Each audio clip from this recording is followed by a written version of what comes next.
If you want to write stories your readers will love, there are 3 things you need to do. Understand storytelling principles, see how other writers have applied those principles, and then use them in your own work. Here on the Story Nerd podcast, our goal is to demystify story theory. We'll help you with the first 2 steps so that you can get started with the third. I'm Melanie Hill, writer, editor and poet, and I have a passion for spy stories, fairy tales and master detective novels. And I'm Valerie Francis. I'm a writer and literary editor, and I focus on stories by, for, and about women. On today's episode, Valerie pitched When Harry Met Sally, so that we can study plot structure. This 1989 film was directed by Rob Reiner from an original screenplay by Nora Ephron. Of course, there will be spoilers because we can't talk about the movie without talking about the movie. And we would love it if you could give our show a rating and review. For Apple Podcast listeners, you can do it right from your phone. Simply go to the show's landing page and scroll to the bottom. It's that simple. All right, Valerie, I think this is pretty straightforward, but what have you got for genre this week? Well, for the global genre, I've got a courtship love story. It's a rom-com. And for the secondary genre, I have a maturation story for Harry. Yep, I've pretty much got the same. I think the global is a love courtship, and I think it's a very light, I will say a very light maturation story for Harry as well. All right, now I'm really interested to hear what it is that you've got to say about story structure for this one and why it's maybe a little bit different from what we'd normally expect. Well, When Harry Met Sally is according to Robert McKee, it's a quasi antiplot plot form. And of course, this whole season I'm studying plot structure primarily as it's articulated in McKee's book Story, but I'm supplementing with The Story Grid, What Good Editors Know by Sean Coyne wherever I can. These are the only 2 resources that I know of that even mention this topic of plot form or story form or plot structure, whatever you want to call it, let alone discuss it in any depth. Now, there might very well be others, and if you know of any, please reach out to me on Twitter or Instagram and let me know. You can find me at Valerie_Francis. Now, theory books discuss storytelling as it relates to one story form, namely the archplot structure. But they don't seem to be aware that there are any other forms or that there could be any nuance with respect to form. But there are different forms. And once we understand that, once we know what they are and how they work, it's going to make the writing of our stories much clearer, if not easier. So as a quick recap, McKee has something that he calls the story triangle. And what I like about it is that it helps bring some order to our study. It gives us a way to understand a topic that can be, frankly, really overwhelming and confusing. I don't know about anybody else, but when I first started to learn theory, I despaired. I really did. I thought, I'm a reasonably intelligent woman. Why does none of this make any sense? So anywhere that I can find someone that has figured something out already and can explain it to me and bring order to my thought process and my understanding of theory, I'm all about it. And I think that's what McKee is doing with his story triangle. So McKee discovered that stories have different shapes depending on how 7 key principles are presented. And then he graphically represented these shapes on a triangle. Now, I think it's really clever, and I'm sure it took him years of study to figure this all out. So the 7 key principles that I just mentioned, these are the ones that I've been talking about all season. But here's a recap. So we've got story logic, what I call story logic, and that's, a clear causality of events or, randomness. We have to consider the ending of a story and whether it's open or closed. The timeline of the story is the third one, and whether we have a linear timeline or a non-linear timeline. We have to consider the nature of the conflict and whether it's external to the characters or internal. We have to consider the nature of the protagonist. Is he or she active or passive? And then we also have to decide how many protagonists we'll have in our story, whether we just have one or we have many.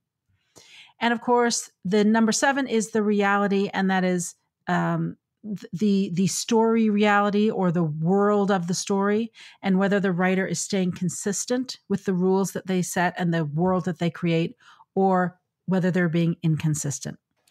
When we look at When Harry Met Sally and we apply those 7 principles, here's what we get. There is a clear causality. We have a closed ending, which is a happily ever after, which is a convention of a romance. Timeline is definitely linear, and they even give us date cards so we know exactly where we are. For example, 1977, or it's 4 months later, and all that good stuff. The nature of the conflict, it's primarily external. It's a love story. So it's a conflict between Harry and Sally. The protagonist, we do have a single active protagonist, and it's Harry. Even though we've got, so many romances have dual point of view, or we see the story from 2 perspectives, right? The 2 lovers' perspectives. We have Harry and we have Sally. Yes, all that's great. But even in that case, one of the lovers is going to be the primary protagonist. And I think it's Harry for a whole bunch of reasons, primarily because he is the one who takes action. He's the one who initiates everything. He hits on her in the first place when they're driving to New York. Then the next time they meet, he asks her to dinner. The next time they meet, he approaches her in the bookstore. Later, he asks her to a movie. And ultimately, at the end, he's the one to run back to the New Year's Eve party and declare his love for Sally. The reality, it's a consistent reality. It's contemporary New York City, or at least contemporary to when the movie was made. So, in story, and this is on page 56 if you want to look it up, McKee says that these 7 elements, quote, are not hard and fast. There are unlimited shades and degrees of openness or closedness, passivity or activity, consistent or inconsistent reality, and the like. All storytelling possibilities are distributed inside the story triangle, but very few films are of such purity of form that they settle at its extreme corners. Each side of the triangle is a spectrum of structural choices, and writers slide their stories along these lines, blending or borrowing from each extreme. Okay, we can understand that. That makes sense. So if you picture a triangle, at each of the corners are the 3 main plot forms, namely archplot, miniplot, and antiplot. And the sides of the triangles then represent this spectrum of structural choices. So between archplot and miniplot, we've got multiplot. And then between archplot and antiplot, we've got what McKee is calling, certainly with regard to When Harry Met Sally, quasi-antiplot. So whereas an antiplot story like Wayne's World subverts all or most of the elements of an archplot story, the quasi-antiplot story, as the name suggests, only slightly subverts the archplot form. Are you with me so far? Melanie, have I lost you? You haven't lost me, but to be honest with you, this name of quasi-antiplot for me is, that doesn't wash with me. I find I'm not buying that at all. But did you want to talk about that a little bit later, or go on and explain the whole quasi-antiplot theory first before we embark on a story about the label or what it means to be quasi-antiplot? Yes. Okay. Good idea. I'll talk more about what it is, and then we'll circle back because I'm curious to hear what you have to say. All right. So I chose When Harry Met Sally because McKee offers it as an example of quasi-antiplot. So in story, McKee says this, quote, when, for example, Nora Ephron and Rob Reiner inserted scenes of mockumentary into When Harry Met Sally, his film's overall reality came into question. The documentary-styled interviews of older couples looking back on how they met are in fact delightfully scripted scenes with actors working in a documentary style. These false realities, sandwiched inside an otherwise conventional love story, pushed the film toward the inconsistent reality of anti-structure and self-reflexive satire.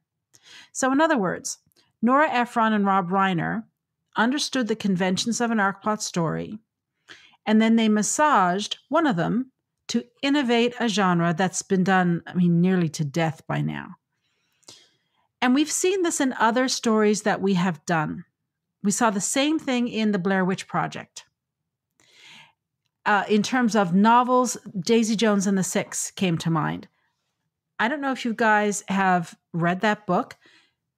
Pick up the book and read it. It's an interesting experience of reading the novel. It looks funky on the page. It is different. The whole book is like a rockumentary. The audiobook is excellent, but it's different. It's very different.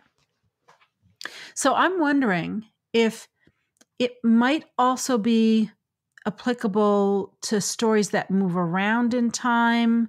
How does plot form apply to stories that use epistolary devices, for example? And of course, this would all depend on the artistic interpretation and the artistic presentation of the story.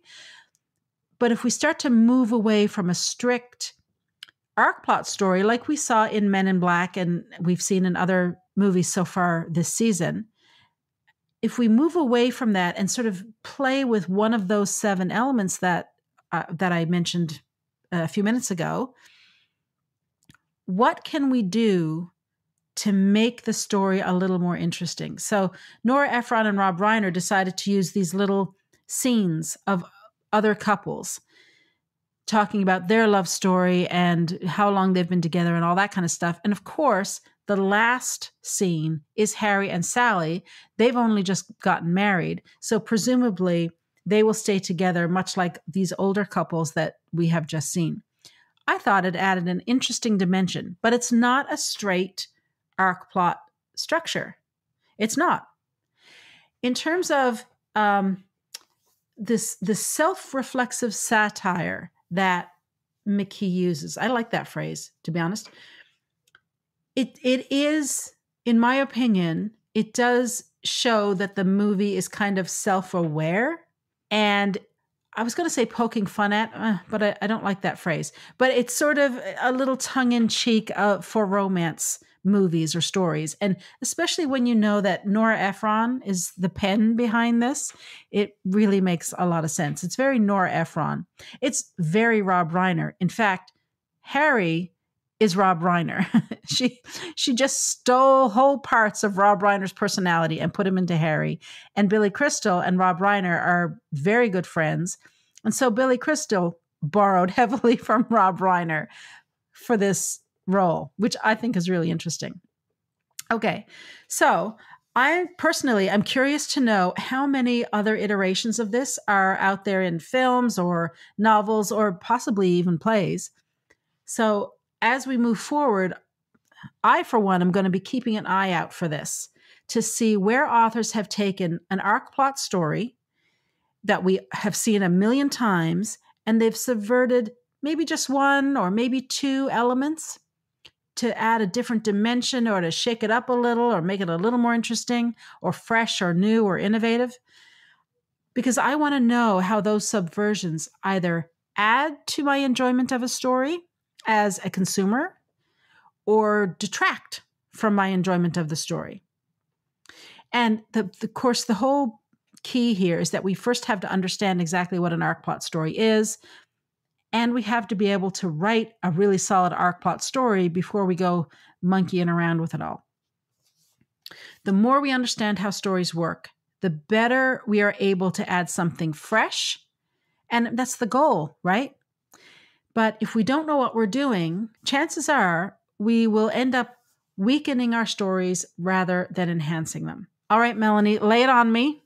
You're not cool with the quasi antiplot, so tell me about it.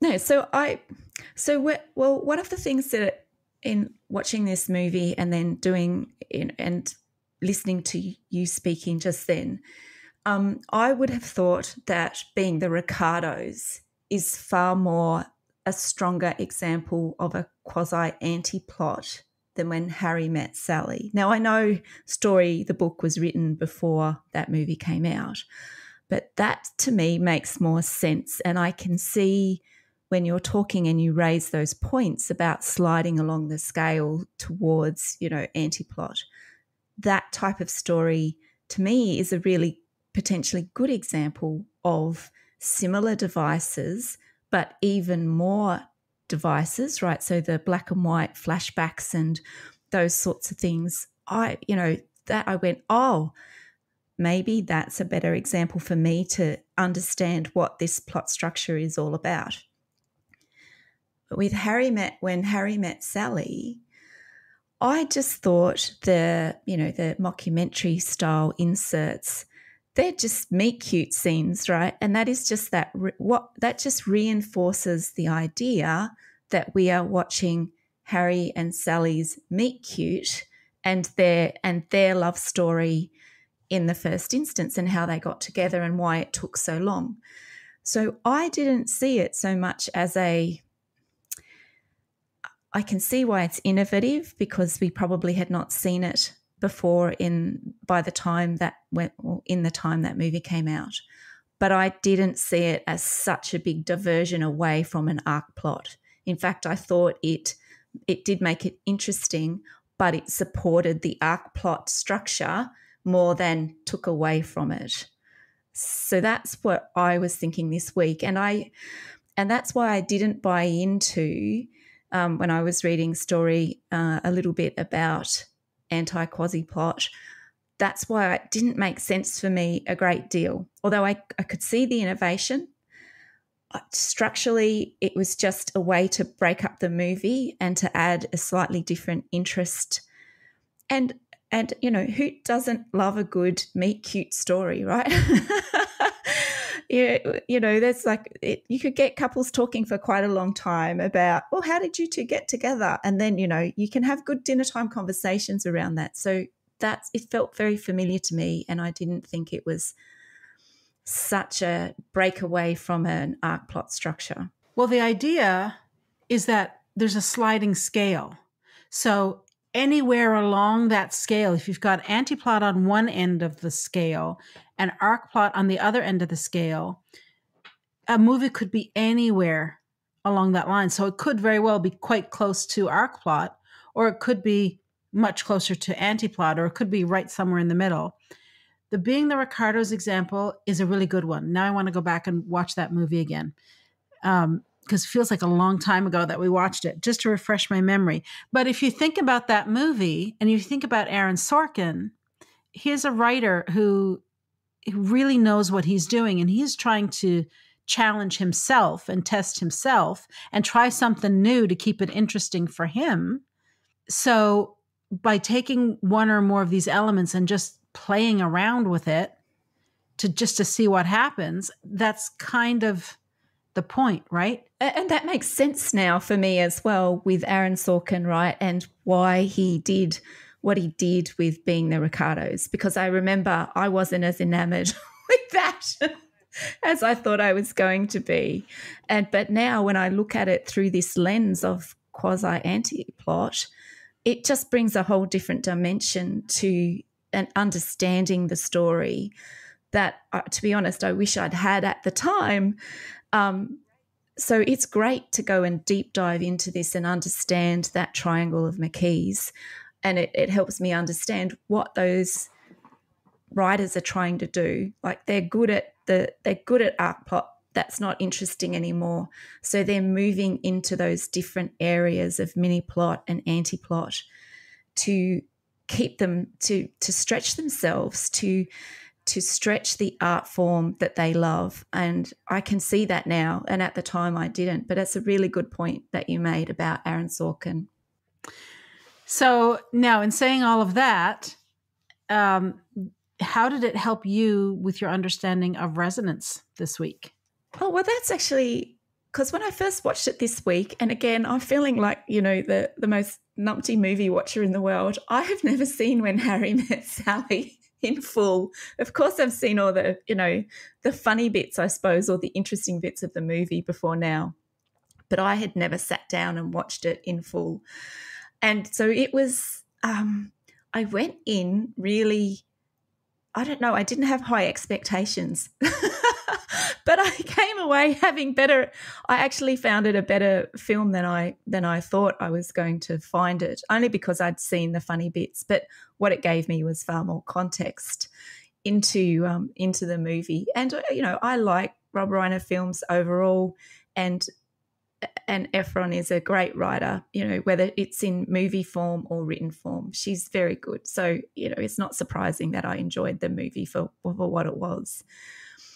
But before I dive into the movie or how resonance worked in this movie, I wanted to share some of the names of the books in the bookshop scene.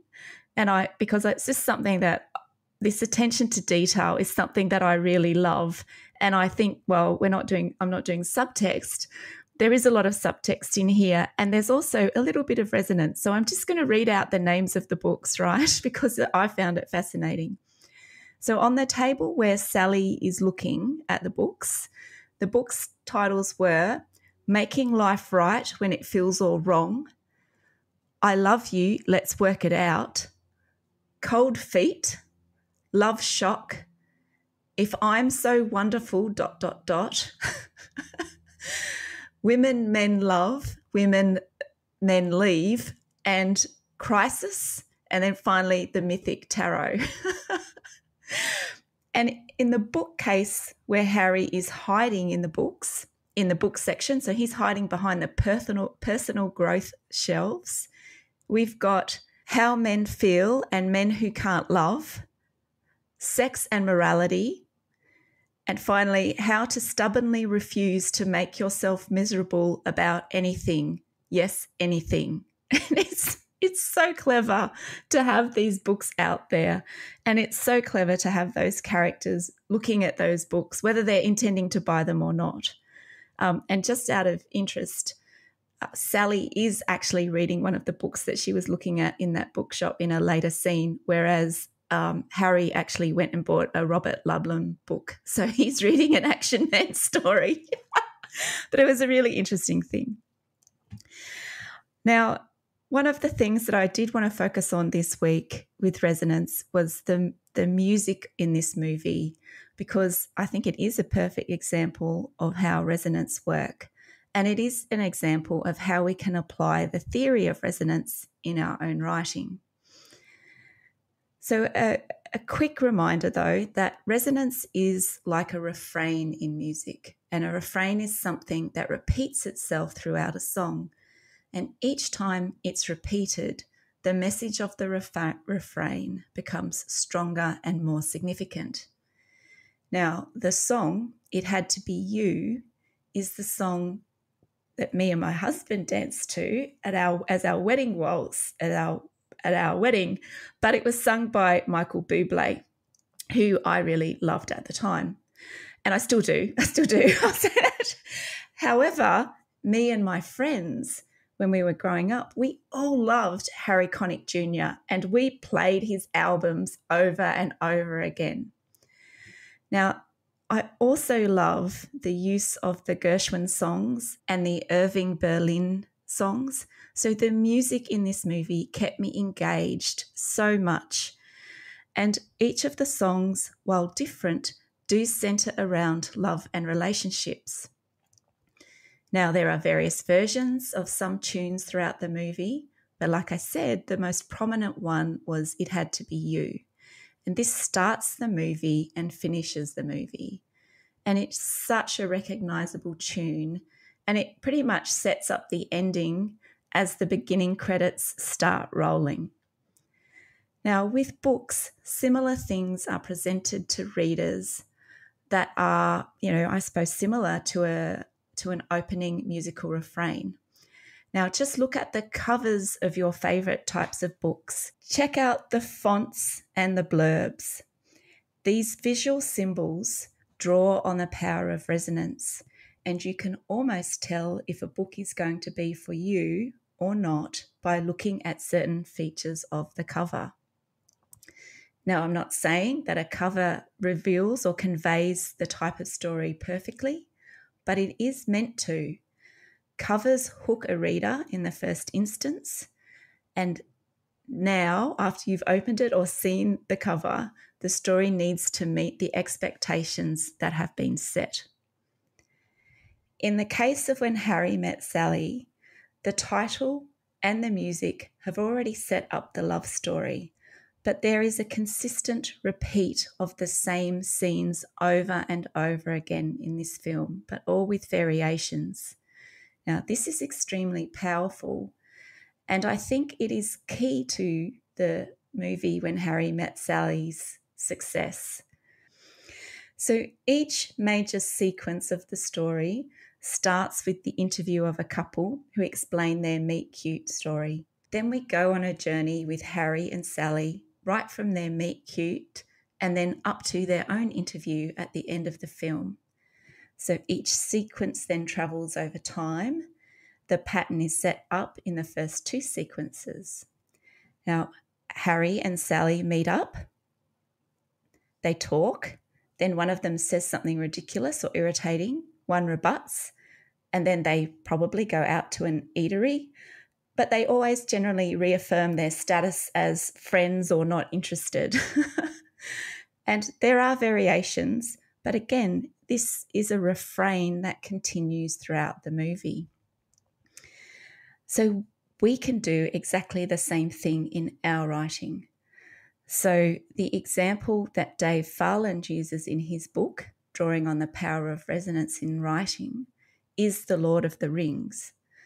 Now, Farland puts forward a compelling case that Tolkien drew from a number of stories to create The Lord of the Rings. But the one that he points out, which is the primary inspiration, is a classic German opera called Der Rings des Nibelungen. And Der Rings is about a magical ring that allows the wearer to rule the world.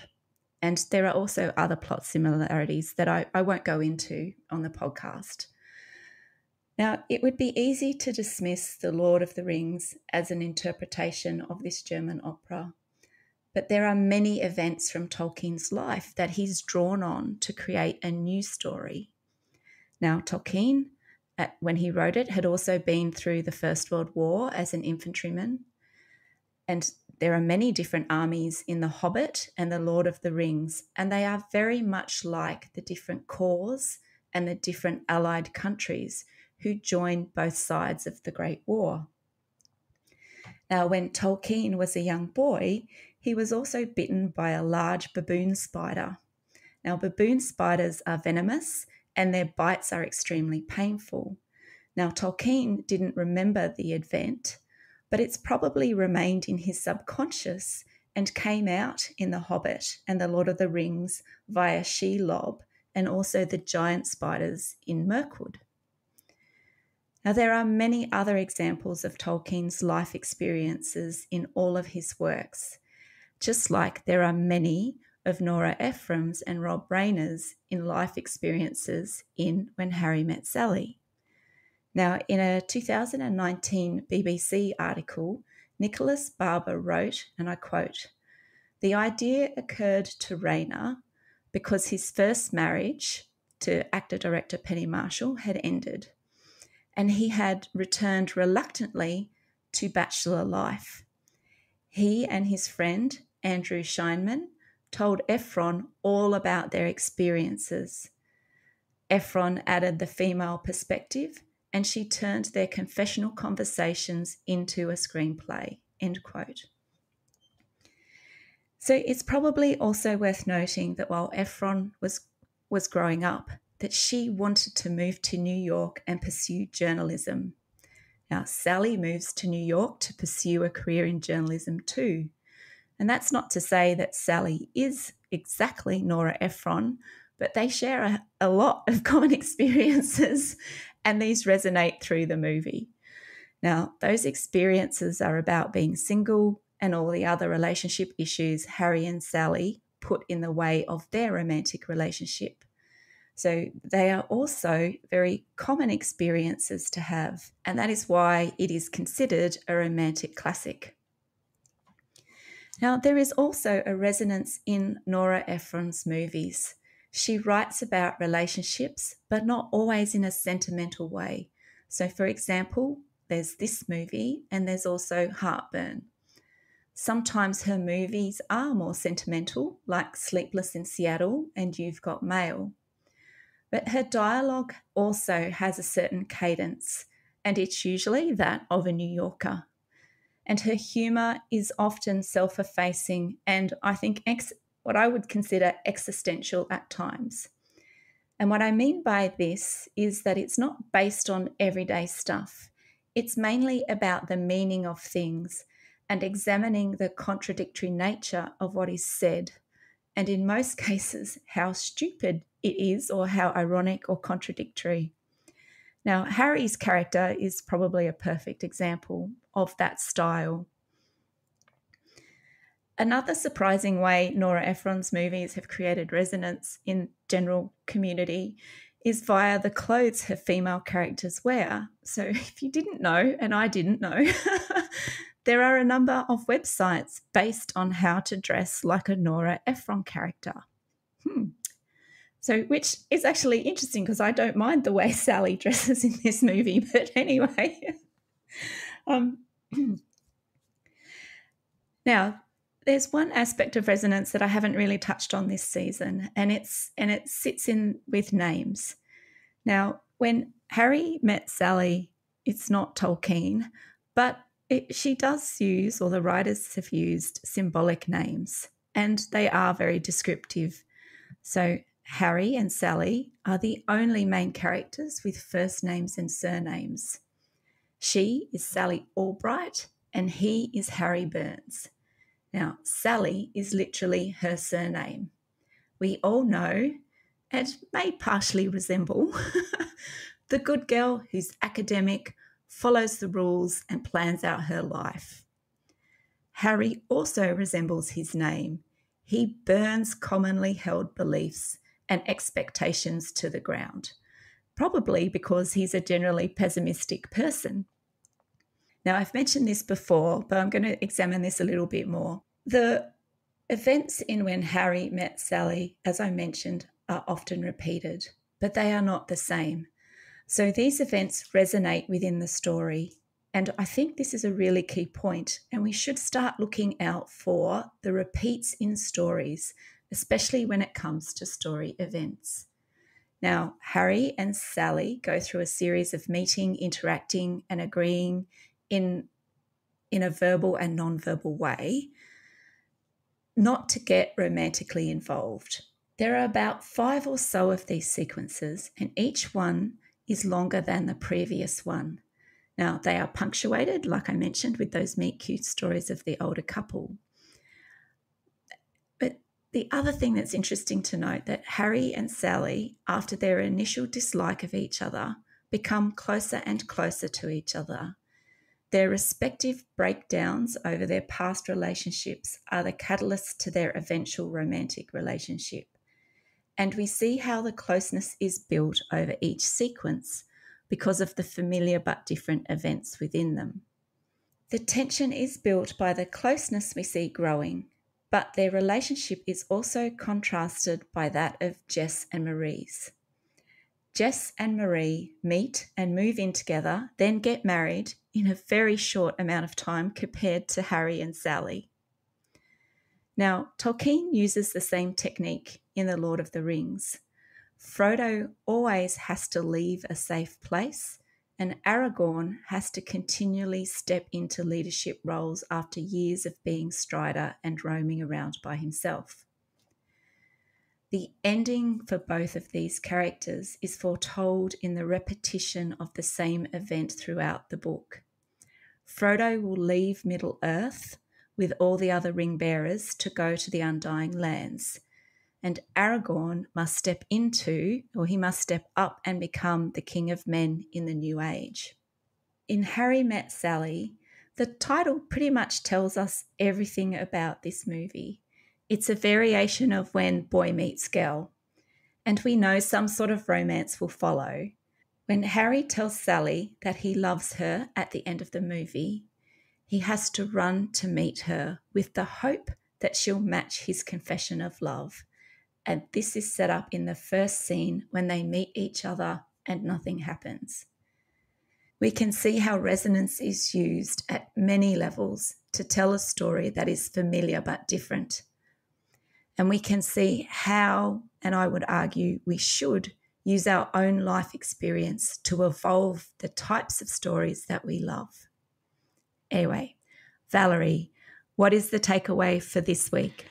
What I want you to do is think about the stories that you love to read. What are the books that you go back to over and over? Think about the form of their plot.